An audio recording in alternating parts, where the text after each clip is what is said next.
Ani maqaan koo Na'imaa Kadirin jedhama. Kanin dhaladhee guddadhe godina Horroo Guduruu Wallaggaa aanaa Jimmaa Gannatii keessattidha.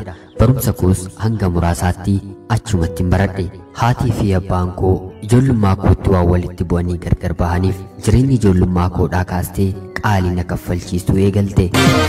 Obboloota koo kutus lama walitti qabee guddisuun illee gahee fi qorumsa koo itti aanu naaf taate. Akka carraa ta'ee guyyaa tokko otuun horiin mana keessaa elmaa jiru ciree obboloota koo kutusuuf otuun hojjetiin manni barumsaa natti gahe. Anis hangam mana barumsaatii dhufetti akka hin beelofneef har'aaf mana adaadaa keessanii deemaa nyaadhaan jedheen. Isaanis ishi jedhanii gara mana adaadaa isaaniitti qajeelan. Anis mana barumsaa koo oolee barumsa koo baradhee gara manaatti deebi'ee gale. Yeroon deebi'ee gara manaatti galu ijoolleen beeloftee balbala irra teessee otoo boossuun arge. Anis maal taatanii mana adaadaa deemaa nyaadhaa siiniin hin jenneen jedheen. Daa'imni waggaa jaas akkas jettee naaf deebiste. Abbaan kee reyaafaa ijoolleen obbo Kadir lammata mana kana dhuftee akka waa tokko hin qammasne jedhaniiru jettee imimmaan harcaasaa natti himte. Lakkeedhees bira keeyyaa lakkeedhees bira keeyyaa nan jibii namummaa keeyyaa tuffaatee hiyyummaa keeyyaa. Anis boo'ichi mimmaan na guutee nafa dafeen laaqana isaanii hojjedheen waliin nyaanne. Jechi abbaan kee reyaa dubbatan guyyaa sanaa kaasee mataa koo keessatti biqile. Maatiin keenya walitti bu'uun isaanii otuu natti dhagahamuu jecha isaan guyyaa kana dubbatan gaaf tokko akka isaan gaabban gochuuf ijoolleen obbo Kadir eenyu akka taatitti agarsiisuuf barumsa kootti cimeen akkan hojjedhu murteesse. Otuma haala kanaan barumsa koo sirriitti hordofaan jiru ammas ta'iin tokko na mudate. Hiriyoonni sadii akka wal jaallatan mana tokkotti galan sadan isaanii gaaffii jaalalaa naaf dhiyeessan. Keessumaa inni tokko bakka deemu hundumaatti na doorsisaa barullee yookiin daftara koo narraa fuudhee taa'ii fi dhaabii na dhowwaa rakkoo fi darara adda addaa narratti geessisuu jalqabe. Ijoollee sadan kana keessaa garuu tokkoof garaan koo na naatee turte. Haa ta'u malee isa tokkoof ishii jedheen isa tokkoof yoo hin miin jedhe ijoolleen kun tarii walitti bu'anii wal ajjeesuu iyyuu danda'uu kan jedhu sammuu kiyyatti dhufe.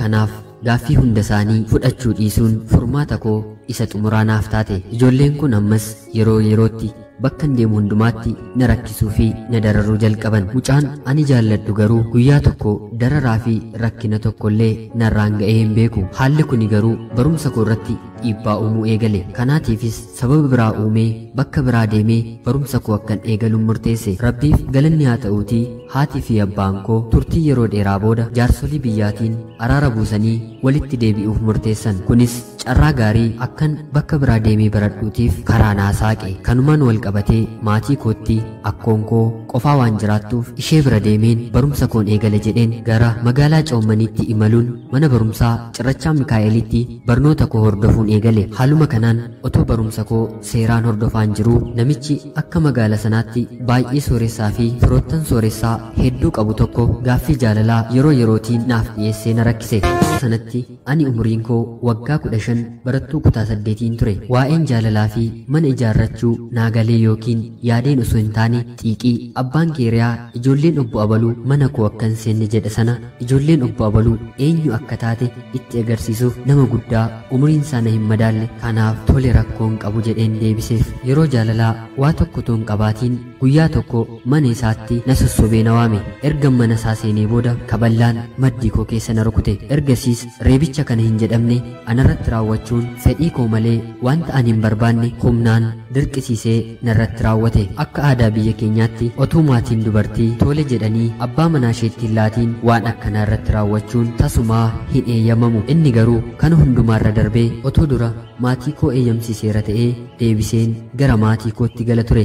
Nama akkasii waliin jiraachuu hin fedhun ture. Haa ta'u malee kabaja koo ergan dhabee waan tokkoyyuu gochuu hin danda'u. Boo'uu fi callisee taa'uun hiree koottaantu ta'e. Ammas otuma kanaan jirruu abbaan kee reyaafaa namticha sooressa na fuudhe kanatti otuu ijoolleen sooressaa si bareechan hedduun magaala keessa guuttee jirtu maaliif intala kana fuute jedhee gaaffii akka dhiyeessee fi nan dhagahe. Malaaka Rabbiilee ofi fakkeessini Malaaka Rabbiilee ofi fakkeessini of qulqulleessitee nama tureessini of qulqulleessitee nama tureessini. afuuffaan isaanii ammas mataa koorraa bu'uu dide. Jaalala hamma mitiitii namticha kanaafis waan hin qabneef isa waliin jiraachuus waan hin feeneef intala sooressaa barbaadanii itti haaromsiisan jedheen adda bahuun filadhe. Hawaasnii fi uummanni naannoo sanaa garuu akka ani tuffadhe akka ani quufetti na laalu. Haa ta'u malee garuu dhugaan jireenya koo jaalala namicha kanaa dhabuu nama umuriin na hin madaalle deemee nan bareechine dirqisiisee na gudeede sana jibbuu kooti. Ijjii fi qalbiin koo ammayyuu ijoollee sadan keessaa isa jalqaba irratti nanaatirra jirti. Sababa kana hundumaa baadhee biyyatti dhaladhe jibbee biyya hambaatti waggaa dheeraa jiraachuun hiree koo taate. Sistema kamata malenja, sistema kamatu nadore, sistema kamata malenja, sistema kamatu nadore, sistema kaminya namara, sistema kakake nagare, sistema obseto jirade, sistema iyuma gobade, sistema obseto jirade, sistema iyuma gobade, sistema musdabule sistema yo min sikadade sistema yo musdabule sistema ergaan koo akka isaan ga'uuf dhugaa jiru akka hubataniif maatii koo fi firoottan abbaa manaa koof qoodaa bira gahaa. Dhugaan koos kanuma. Na'iimaa Kadir Dubaay irraa galatoom. Shamaa akkam jirtu kabajamtootaaf hordoftoota qophii Oromiyaa 24. Nageenya keenya isiniin daganne. Nageenyiif jaalalli tokkummaan biyya alaas keessas kan jirtan hundumaaf hunduma keessaniif haa ta'u. Egaan guyyaa har'aas xalayoota keessan dabareen wal qabsiisnee kan Na'iimaa Kadir rageenye. Na'iimaa Kadir Dubaay irraa kan nuuf ergite xalayaa baay'ee nama gaddisiisudha. Hubannoo jaalalaa fi jireenyaa dhabuun jireenya ishee keessatti hibboo guddaa uumeera. Gara biyyaatti illee deebitee maatii ishee waliin jiraachuuf fedha hin qabdu. Ani gama kootiin Na'iimaaf obsaaf jajjabinan hawwa. Isin mee kabajamtootaa fi hordoftoonni qophii Oromiyaa 24 Na'imaatiin maal jettuun? Ergaa fi yaada keessan akkanuma komentii jalatti akka keessaniif isiniin jedha. Yaadni jajjabinaa keessan Na'imaatiin akka utubu homaa shakkii hin qabnu. Jaalatamtootaa fi hordoftoota qophii Oromiyaa 24 hanga yoonaatti waan na dhaggeeffattaa turtaniif guddaa galatooma. Qophii kana qindeesseen kan isiniif dhiyeessaa ture an gammachiista shoomeeti. Laayik sheer gochuun nu jajjabeessuu keessan ammallee akka hin daganne. Namoonni chaanaalii keenyaaf haaraa taatan illee anaa dhufuu isiniin jenna. Seenaa jaalalaa fi xalayyaa ilmaan Oromoo barsiisuu kan qabdan ammayyuu karaa keessaatiin nu qunnamaa jenna. Gaaffii fi yaada kun haa sirratuu kun bakka kanatti otoo akkas ta'e kan jettan yoo jiraate sirreessuuf kan qophoofnedha. Hanga qophii gara biraatiin walitti deebinutti nagaan turaan isiniin jedha. Warri kun warri kun warri yaabee tufaadha balballi isaanii. Ani maqaan koo Na'iimaa Kadirin jedhama. Kanin dhaladhee guddadhee godina Horroo Guduruu Wallaggaa aanaa Jimmaa Gannatii keessattidha. Barumsa koos hanga muraasaatti achumatti baradhe.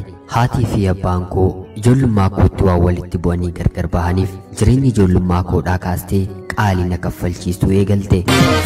Obboloota koo kutus lama walitti qabee guddisuun illee gahee fi qorumsa koo itti aanu naaf taate. Akka carraa ta'ee guyyaa tokko otuun horiin mana keessaa elmaa jiru ciree obboloota koo kutusuuf otuun hojjetiin manni barumsaa natti gahe. Anis hangam mana barumsaatii dhufetti akka hin beelofneef har'aaf mana adaadaa keessanii deemaa nyaadhaan jedheen. Isaanis ishi jedhanii gara mana adaadaa isaaniitti qajeelan. Anis mana barumsaa koo oolee barumsa koo baradhee gara manaattiin deebi'ee gale. Yeroon deebi'ee gara manaatti galu ijoolleen beeloftee balbala irra teessee otoo boossuun arge. Anis maal taatanii mana adaadaa deemaa nyaadhaa siiniin hin jenneen jedheen. Daa'imni waggaa jaas akkas jettee naaf deebiste. Abbaan kee reyaafaa ijoolleen obbo Kadir lammata mana kana dhuftee akka waa tokko hin qammasne jedhaniiru jettee imimmaan harcaasaa natti himte. Lakkeedhees bira keeyyaa lakkeedhees bira keeyyaa nan jibii namummaa keeyyaa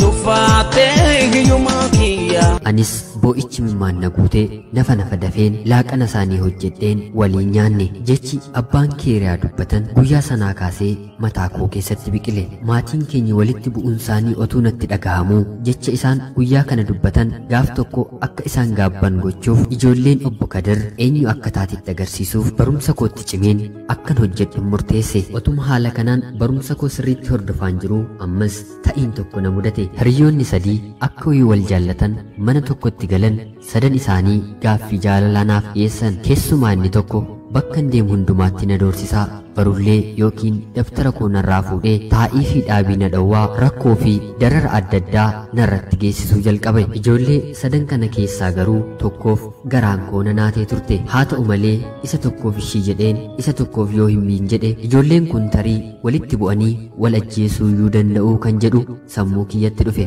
Kanaaf gaaffii hunda isaanii fudhachuu dhiisuun furmaata koo isa xumuraa naaf taate. Ijoolleen kun ammas yeroo yerootti bakkan deemu hundumaatti na rakkisuu fi na dararuu jalqaban. Mucaan ani jaalladhu garuu guyyaa tokko dararaa fi rakkina tokkollee narraan ga'ee hin beeku. Haalli kuni garuu barumsa koo irratti dhiibbaa uumuu eegale. Kanaatiifis sababa biraa uumee bakka biraa deemee barumsa koo akkan eegaluun murteesse. Rabbiif galanni haa ta'uutii haatii fi abbaan koo turtii yeroo dheeraa booda jaarsolii biyyaatiin araara buusanii walitti deebi'uuf murteessan. Kunis carraa gaarii akkan bakka biraa deemee baradhuutiif karaa naa saaqe. Kanumaan wal qabatee maatii kootti akkoon koo qofaa waan jiraattuuf ishee bira deemeen barumsa koon eegale jedheen gara magaalaa Coommaniitti imaluun mana barumsaa Cirrachaa Mikaa'elitti barnoota koo hordofuun eegale. Haaluma kanaan otoo barumsa koo seeraan hordofaan jiruu namichi akka magaala sanaatti baay'ee sooressaa fi firoottan sooressaa hedduu qabu tokko gaaffii jaalalaa yeroo yerootiin naaf dhiyeessee na rakkise. Sanatti ani umuriin koo waggaa 15 barattuu kutaa 8 ture. Waa'een jaalalaa fi mana ijaarrachuu naagalee yookiin yaadeen osoo hin taane xiiqii abbaan keeriyaa ijoolleen obbo Abaluu mana koo akka hin seenne jedhe sana ijoolleen obbo Abaluu eenyu akka taate itti agarsiisuuf nama guddaa umuriin isaa na hin madaalle. Kanaaf tole rakkoon qabu jedheen deebiseef. Yeroo jaalalaa waa tokko toon qabaatiin guyyaa tokko mana isaatti na sossobee na waame. Erga mana isaa seenee booda kaballaan maddii koo keessa na rukute. Ergasiis reebicha kana hin jedhamne anarratti raawwachuun fedhii koo malee wanta ani hin barbaanne humnaan dirqisiisee narratti raawwate. Akka aadaa biyya keenyaatti otuu maatiin dubartii tole jedhanii abbaa manaa isheetti hin laatiin waan akkanaa irratti raawwachuun tasumaa hin eeyyamamu. Inni garuu kana hundumaarra darbee otoo dura maatii koo eeyyamsiiseera ta'ee deebiseen gara maatii kootti gala ture. Nama akkasii waliin jiraachuu hin fedhun ture. Haa ta'u malee kabaja koo ergan dhabee waan tokko iyyuu gochuu hin danda'u. Boo'uu fi callisee taa'uun hiree kootti ta'e. Ammas otuma kanaan jirruu abbaan keeriyaafaa namticha sooressa na fuudhe kanatti otuu ijoolleen sooressaa si bareechan hedduun magaala keessa guuttee jirtu maaliif intala kana fuute jedhee gaaffii akka dhiyeessee fi nan dhagahe. Malaka Rabbiilee ofi bakkeessiini. Malaka Rabbiilee ofi bakkeessiini. Of qulqulleessitee nama tureessine. Of qulqulleessitee nama tureessine. Hinaaffaan isaanii ammas mataa koorraa bu'uu dide. Jaalala hamma mitiitii namticha kanaafis waan hin qabneef isa waliin jiraachuus waan hin feeneef intala sooressaa barbaadanii itti haaromsiisan jedheen adda bahuun filadhe. Hawaasnii fi uummanni naannoo sanaa garuu akka ani tuffadhe akka ani quufetti na laalu. Haa ta'u malee garuu dhugaan jireenya koo jaalala namicha kanaa dhabuu nama umuriin na hin madaalle deemee nan bareechine dirqisiisee na gudeede sana jibbuu kooti. Ijjii fi qalbiin koo ammayyuu ijoollee sadan keessaa isa jalqaba irratti na naaterra jirti. Sababa kana hundumaa baadhee biyyatti dhaladhe jibbee biyya hambaatti waggaa dheeraa jiraachuun hiree koo taate. Sitima kamata malenja, sitima kamatu na dore. Sitima kamata malenja, sitima kamatu na dore. Sitima kaminya na mara, sitima kakake na gare. Sitima obseto jirade, sitima iyuma gobade. Sitima obseto jirade, sitima iyuma gobade. Sitima iyo musdabule, sitima iyo minsikadade. Sitima iyo musdabule, sitima iyo. Ergaan koo akka isaan ga'uuf dhugaa jiru akka hubataniif maatii koo fi firoottan abbaa manaa koof qoodaa bira gahaa. Dhugaan koos kanuma. Na'iimaa Kadir Dubaay irraa galatoom. Shamaa akkam jirtu kabajamtootaaf hordoftoota qophii Oromiyaa 24. Nageenya keenya isiniin daganne. Nageenyiif jaalalli tokkummaan biyya alaas keessas kan jirtan hundumaaf hunduma keessaniif haa ta'u. Egaan guyyaa har'aas xalayoota keessan dabareen wal qabsiisnee kan Na'iimaa Kadir rageenye. Na'iimaa Kadir Dubaay irraa kan nuuf ergite xalayaa baay'ee nama gaddisiisudha. Hubannoo jaalalaa fi jireenyaa dhabuun jireenya ishee keessatti hibboo guddaa uumeera. Gara biyyaatti illee deebitee maatii ishee waliin jiraachuuf fedha hin qabdu. Ani gama kootiin Na'imaaf obsaaf jajjabinan hawwa. Isin mee kabajamtootaa fi hordoftoonni qophii Oromiyaa 24 Na'imaatiin maal jettuun? Ergaa fi yaada keessan akkanuma komentii jalatti akka keessaniif isiniin jedha. Yaadni jajjabinaa keessan Na'imaatiin akka utubu homaa shakkii hin qabnu. Jaalatamtootaa fi hordoftoota qophii Oromiyaa 24 hanga yoonaatti waan na dhaggeeffattaa turtaniif guddaa galatooma. Qophii kana qindeesseen kan isiniif dhiyeessaa ture an Gammachiis Tashoomeeti. Laayik sheer gochuun nu jajjabeessuu keessan ammallee akka hin daganne. Namoonni chaanaalii keenyaaf haaraa taatan illee anaa dhufuu isiniin jenna. Seenaa jaalalaa fi xalayyaa ilmaan Oromoo barsiisuu kan qabdan ammayyuu karaa keessaatiin nu qunnamaa jenna. Gaaffii fi yaada kun haa sirratuu kun bakka kanatti otoo akkas ta'e kan jettan yoo jiraate sirreessuuf kan qophoofnedha. Hanga qophii gara biraatiin walitti deebinutti nagaan turaan isiniin jedha. Warri kun warri kun warri yaabee tufaadha balballi isaanii. Ani maqaan koo Na'imaa Kadirin jedhama. Kanin dhaladhee guddadhe godina Horroo Guduruu Wallaggaa aanaa Jimmaa Gannatii keessattidha. Barumsa koos hanga muraasaatti achumatti baradhe. Haatii fi abbaan koo ijoollummaa kootti waan walitti bu'anii gargar bahaniif jireenyi ijoollummaa koodhaa kaastee qaalii na kaffalchiisuu eegalte. Obboloota koo quxus lama walitti qabee guddisuun illee gahee fi qorumsa koo itti aanu naaf taate. Akka carraa ta'ee guyyaa tokko otuun horiin mana keessaa elmaa jiru ciree obboloota koo quxisuuf otuun hojjetiin manni barumsaa natti gahe. Anis hangam mana barumsaatii dhufetti akka hin beelofneef har'aaf mana adaadaa keessanii deemaa nyaadhaan jedheen. Isaanis ishi jedhanii gara mana adaadaa isaaniitti qajeelan. Anis mana barumsaa koo oolee barumsa koo baradhee gara manaattiin deebi'ee gale. Yeroon deebi'ee gara manaatti galu ijoolleen beeloftee balbala irra teessee otoo boossuun arge. Anis maal taatanii mana adaadaa deemaa nyaadhaa siiniin hin jenneen jedheen. Daa'imni waggaa jaas akkas jettee naaf deebiste. Abbaan kee Riyaafaa ijoolleen obbo Kadir lammata mana kana dhuftee akka waa tokko hin qammasne jedhaniiru jettee imimmaan harcaasaa natti himte. Lakkeedhees bira keeyyaa lakkeedhees bira keeyyaa nan jibii namummaa keeyyaa tuffaatee hiyyummaa keeyyaa. Anis boo'ichi mimmaan na guutee nafa dafeen laaqana isaanii hojjedheen waliin nyaanne. Jechi abbaan keeriyaa dubbatan guyyaa sanaa kaasee mataa koo keessatti biqile. Maatiin keenya walitti bu'uun isaanii otuu natti dhagahamuu jecha isaan guyyaa kana dubbatan gaaf tokko akka isaan gaabban gochuuf ijoolleen obbo Kadir eenyu akka taatitti agarsiisuuf barumsa kootti cimeen akkan hojjedhu murteesse. Otuma haala kanaan barumsa koo sirriitti hordofaan jiru ammas ta'iin tokko na mudate. Hiriyoonni sadii akka wal jaallatan mana tokkotti galan sadan isaanii gaaffii jaalalaa naaf dhiyeessan. Keessumaa inni tokko bakka deemu hundumaatti na doorsisaa barullee yookiin daftara koo narraa fuudhee taa'ii fi dhaabii na dhowwaa rakkoo fi darara adda addaa narratti geessisuu jalqabe. Ijoollee sadan kana keessaa garuu tokkoof garaan koo na naatee turte. Haa ta'u malee isa tokkoof ishii jedheen isa tokkoof yoo hin miin jedhe ijoolleen kun tarii walitti bu'anii wal ajjeesuu iyyuu danda'uu kan jedhu sammuu kiyyatti dhufe. Kanaaf gaaffii hunda isaanii fudhachuu dhiisuun furmaata koo isa xumuraa naaf taate. Ijoolleen kun ammas yeroo yerootti bakka deemu hundumaatti na rakkisuu fi na dararuu jalqaban. Mucaan ani jaalladhu garuu guyyaa tokko dararaa fi rakkina tokkollee narraan ga'ee hin beeku. Haalli kuni garuu barumsa koo irratti dhiibbaa uumuu eegale. Kanaatiifis sababa biraa uumee bakka biraa deemee barumsa koo akkan eegaluun murteesse. Rabbiif galanni haa ta'uutii haatii fi abbaan koo turtii yeroo dheeraa booda jaarsolii biyyaatiin araara buusanii walitti deebi'uuf murteessan. Kunis carraa gaarii akkan bakka biraa deemee baradhuutiif karaa naa saaqe. Kanumaan wal qabatee maatii kootti akkoon koo qofaa waan jiraattuuf ishee bira deemeen barumsa koon eegale jedheen gara magaalaa Coommaniitti imaluun mana barumsaa Cirrachaa Mikaa'elitti barnoota koo hordofuun eegale. Haaluma kanaan otoo barumsa koo seeraan hordofaan jiruu namichi akka magaala sanaatti baay'ee sooressaa fi firoottan sooressaa hedduu qabu tokko gaaffii jaalalaa yeroo yerootiin naaf dhiyeessee na rakkise.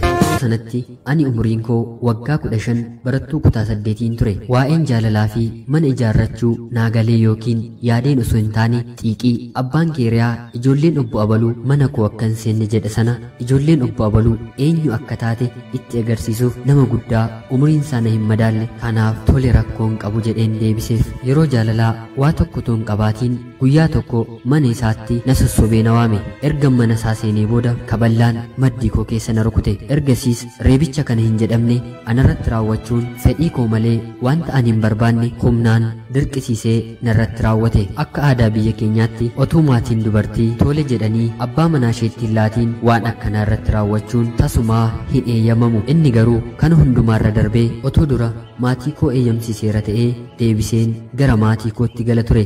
Nama akkasii waliin jiraachuu hin fedhun ture. Haa ta'u malee kabaja koo ergan dhabee waan tokkoyyuu gochuu hin danda'u. Boo'uu fi callisee taa'uun hiree kootti ta'e. Ammas otuma kanaan jirruu abbaan kee Riyaafaa namticha sooressa na fuudhe kanatti otuu ijoolleen sooressaa si bareechan hedduun magaala keessa guuttee jirtu maaliif intala kana fuute jedhee gaaffii akka dhiyeessee fi nan dhagahe. Malaka Rabbilee ofi bakkeessiini. Malaka Rabbilee ofi bakkeessiini. Of qulqulleessitee nama tureessiini.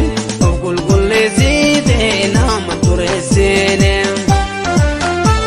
Hinaaffaan isaanii ammas mataa koorraa bu'uu dide. Jaalala hamma mitiitii namticha kanaafis waan hin qabneef isa waliin jiraachuus waan hin feeneef intala sooressaa barbaadanii itti haaromsiisan jedheen adda bahuun filadhe. Hawaasnii fi uummanni naannoo sanaa garuu akka ani tuffadhe akka ani quufetti na laalu. Haa ta'u malee garuu dhugaan jireenya koo jaalala namicha kanaa dhabuu nama umuriin na hin madaalle deemee nan bareechine dirqisiisee na gudeede sana jibbuu kooti. Ijjii fi qalbiin koo ammayyuu ijoollee sadan keessaa isa jalqaba irratti nanaatirra jirti. Sababa kana hundumaa baadhee biyyatti dhaladhe jibbee biyya hambaatti waggaa dheeraa jiraachuun hiree koo taate.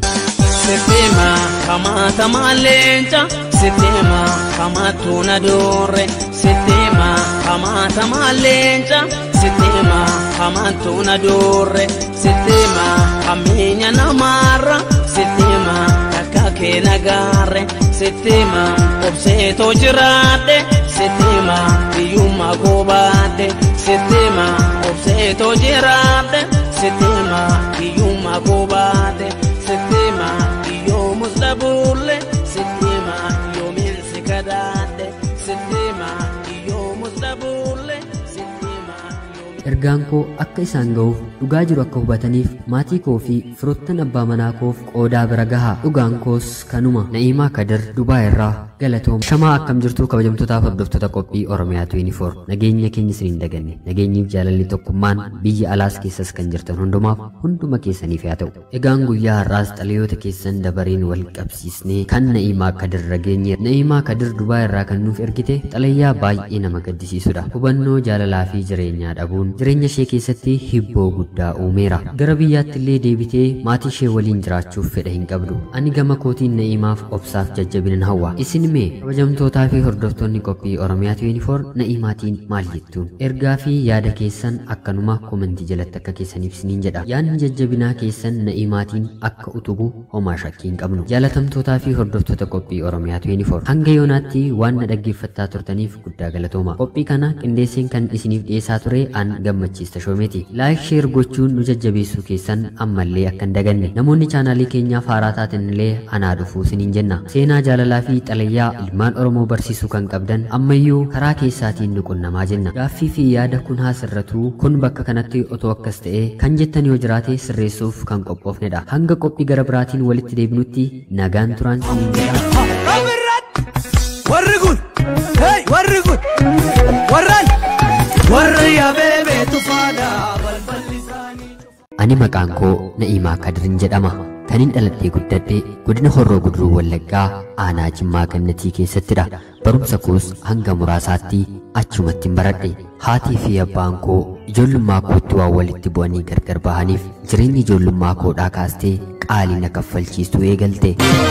Obboloota koo quxus lama walitti qabee guddisuun illee gahee fi qorumsa koo itti aanu naaf taate. Akka carraa ta'ee guyyaa tokko otuun horiin mana keessaa elmaa jiru ciree obboloota koo quxisuuf otuun hojjetiin manni barumsaa natti gahe. Anis hangam mana barumsaatii dhufetti akka hin beelofneef har'aaf mana adaadaa keessanii deemaa nyaadhaan jedheen. Isaanis ishi jedhanii gara mana adaadaa isaaniitti qajeelan. Anis mana barumsaa koo oolee barumsa koo baradhee gara manaatti deebi'ee gale. Yeroon deebi'ee gara manaatti galu ijoolleen beeloftee balbala irra teessee otoo boossuun arge. Anis maal taatanii mana adaadaa deemaa nyaadhaa siiniin hin jenneen jedheen. Daa'imni waggaa 6 akkas jettee naaf deebiste. Abbaan kee reyaafaa ijoolleen obbo Kadir lammata mana kana dhuftee akka waa tokko hin qammasne jedhaniiru jettee imimmaan harcaasaa natti himte. Lakkeedhees bira keeyyaa lakkeedhees bira keeyyaa nan jibii namummaa keeyyaa tuffaatee hiyyummaa keeyyaa. Anis boo'ichi mimmaan na guutee nafa dafeen laaqana isaanii hojjedheen waliin nyaanne. Jechi abbaan keeriyaa dubbatan guyyaa sanaa kaasee mataa koo keessatti biqile. Maatiin keenya walitti bu'uun isaanii otuu natti dhagahamuu jecha isaan guyyaa kana dubbatan gaaf tokko akka isaan gaabban gochuuf ijoolleen obbo Kadir eenyu akka taatitti agarsiisuuf barumsa kootti cimeen akkan hojjedhu murteesse. Otuma haala kanaan barumsa koo sirriitti hordofaan jiru ammas ta'iin tokko na mudate. Hiriyoonni 3 akka wal jaallatan mana tokkotti galan 3 isaanii gaaffii jaalalaa naaf dhiyeessan. Keessumaa inni tokko bakka deemu hundumaatti na doorsisaa. Barullee yookiin daftara koo narraa fuudhee taa'ii fi dhaabii na dhowwaa rakkoo fi darara adda addaa narratti geessisuu jalqabe. Ijoollee 3 kana keessaa garuu tokkoof garaan koo na naatee turte. Haa ta'u malee isa tokkoof ishii jedheen isa tokkoof yoo hin jedhe ijoolleen kun tarii walitti bu'anii wal ajjeesuu iyyuu danda'uu kan jedhu sammuu kiyyatti dhufe. Kanaaf gaaffii hunda isaanii fudhachuu dhiisuun furmaata koo isa xumuraa naaf taate. Ijoolleen kun ammas yeroo yerootti bakka deemu hundumaatti na rakkisuu fi na dararuu jalqaban. Mucaan ani jaalladhu garuu guyyaa tokko dararaa fi rakkina tokkollee narraan ga'ee hin beeku. Haalli kuni garuu barumsa koo irratti dhiibbaa uumuu eegale. Kanaatiifis sababa biraa uumee bakka biraa deemee barumsa koo akkan eegaluun murteesse. Rabbiif galanni haa ta'uutii haatii fi abbaan koo turtii yeroo dheeraa booda jaarsolii biyyaatiin araara buusanii walitti deebi'uuf murteessan. Kunis carraa gaarii akkan bakka biraa deemee baradhuutiif karaa naa saaqe. Kanumaan wal qabatee maatii kootti akkoon koo qofaa waan jiraattuuf ishee bira deemeen barumsa koon eegale jedheen gara magaalaa Coommaniitti imaluun mana barumsaa Cirrachaa Mikaa'elitti barnoota koo hordofuun eegale. Haaluma kanaan otoo barumsa koo seeraan hordofaan jiruu namichi akka magaala sanaatti baay'ee sooressaa fi firoottan sooressaa hedduu qabu tokko gaaffii jaalalaa yeroo yerootiin naaf dhiyeessee na rakkise. Sanatti ani umuriin koo waggaa 15 barattuu kutaa 8 ture. Waa'een jaalalaa fi mana ijaarrachuu naagalee yookiin yaadeen osoo hin taane xiiqii. Abbaan keeriyaa ijoolleen obbo Abaluu mana koo akka hin seenne jedha sana ijoolleen obbo Abaluu eenyu akka taate itti agarsiisuuf nama guddaa umuriin sana hin madaalle. Kanaaf tole rakkoon qabu jedheen deebiseef. Yeroo jaalalaa waa tokko toon qabaatiin guyyaa tokko mana isaatti na sossobee na waame. Erga mana isaa seenee booda kaballaan maddii koo keessa na rukute. Ergasiis reebicha kana hin jedhamne anarratti raawwachuun fedhii koo malee wanta ani hin barbaanne humnaan dirqisiisee narratti raawwate. Akka aadaa biyya keenyaatti otuu maatiin dubartii tole jedhanii abbaa manaa isheetti hin laatiin waan akkanaa irratti raawwachuun tasumaa hin eeyyamamu. Inni garuu kana hundumaarra darbee otoo dura maatii koo eeyyamsiiseera ta'ee deebiseen gara maatii kootti gala ture. Nama akkasii waliin jiraachuu hin fedhun ture. Haa ta'u malee kabaja koo ergan dhabee waan tokkoyyuu gochuu hin danda'u. Boo'uu fi callisee taa'uun hiree koottaantu ta'e. Ammas otuma kanaan jirruu abbaan keeriyaafaa namticha sooressa na fuudhe kanatti otuu ijoolleen sooressaa si bareechan hedduun magaala keessa guuttee jirtu maaliif intala kana fuute jedhee gaaffii akka dhiyeessee fi nan dhagahe. Malaaka Rabbiilee ofi fakkeessini Malaaka Rabbiilee ofi fakkeessini of qulqulleessite nama tureessine of qulqulleessite nama tureessine. Hinaaffaan isaanii ammas mataa koorraa bu'uu dide. Jaalala hamma mitiitii namticha kanaafis waan hin qabneef isa waliin jiraachuus waan hin feeneef intala sooressaa barbaadanii itti haaromsiisan jedheen adda bahuun filadhe. Hawaasnii fi uummanni naannoo sanaa garuu akka ani tuffadhe akka ani quufetti na laalu. Haa ta'u malee garuu dhugaan jireenya koo jaalala namicha kanaa dhabuu nama umuriin na hin madaalle deemee nan bareechine dirqisiisee na gudeede sana jibbuu kooti. Ijjii fi qalbiin koo ammayyuu ijoollee 3 keessaa isa jalqaba irratti na naaterra jirti. Sababa kana hundumaa baadhee biyyatti dhaladhe jibbee biyya hambaatti waggaa dheeraa jiraachuun hiree koo taate.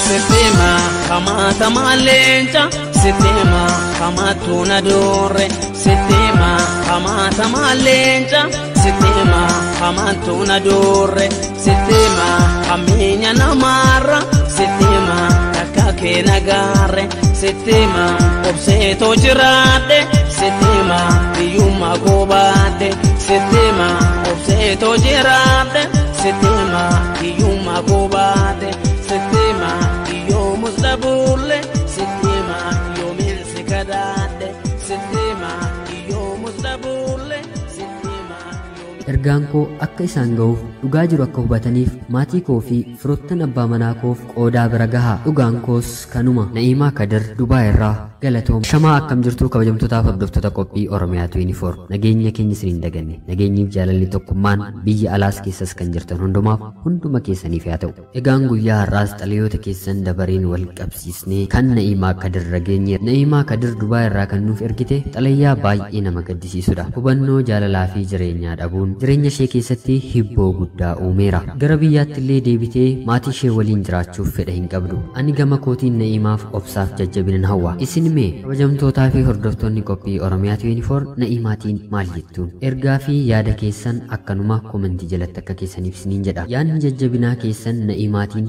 akka utubu homaa shakkii hin qabnu. Jaalatamtootaa fi hordoftoota qophii Oromiyaa 24 hanga yoonaatti waan na dhaggeeffattaa turtaniif guddaa galatooma. Qophii kana qindeesseen kan isiniif dhiyeessaa ture an gammachiista shoomeeti. Laayik sheer gochuun nu jajjabeessuu keessan ammallee akka hin daganne. Namoonni chaanaalii keenyaaf haaraa taatan illee anaa dhufuu isiniin jenna. Seenaa jaalalaa fi xalayyaa ilmaan Oromoo barsiisuu kan qabdan ammayyuu karaa keessaatiin nu qunnamaa jenna. Gaaffii fi yaada kun haa sirratuu kun bakka kanatti otoo akkas ta'e kan jettan yoo jiraate sirreessuuf kan qophoofnedha. Hanga qophii gara biraatiin walitti deebinutti nagaan turaan isiniin jedha. Warri kun warri kun warri yaabee tufaadha balballi isaanii. Ani maqaan koo Na'iimaa Kadirin jedhama. Kanin dhaladhee guddadhee godina Horroo Guduruu Wallaggaa aanaa Jimmaa Gannatii keessattidha. Barumsa koos hanga muraasaatti achumatti baradhe. Haatii fi abbaan koo ijoollummaa kootti waan walitti bu'anii gargar bahaniif jireenyi ijoollummaa koodhaa kaastee qaalii na kaffalchiistuu eegalte. Obboloota koo kutus lama walitti qabee guddisuun illee gahee fi qorumsa koo itti aanu naaf taate. Akka carraa ta'ee guyyaa tokko otuun horiin mana keessaa elmaa jiru ciree obboloota koo kutusuuf otuun hojjetiin manni barumsaa natti gahe. Anis hangam mana barumsaatii dhufetti akka hin beelofneef har'aaf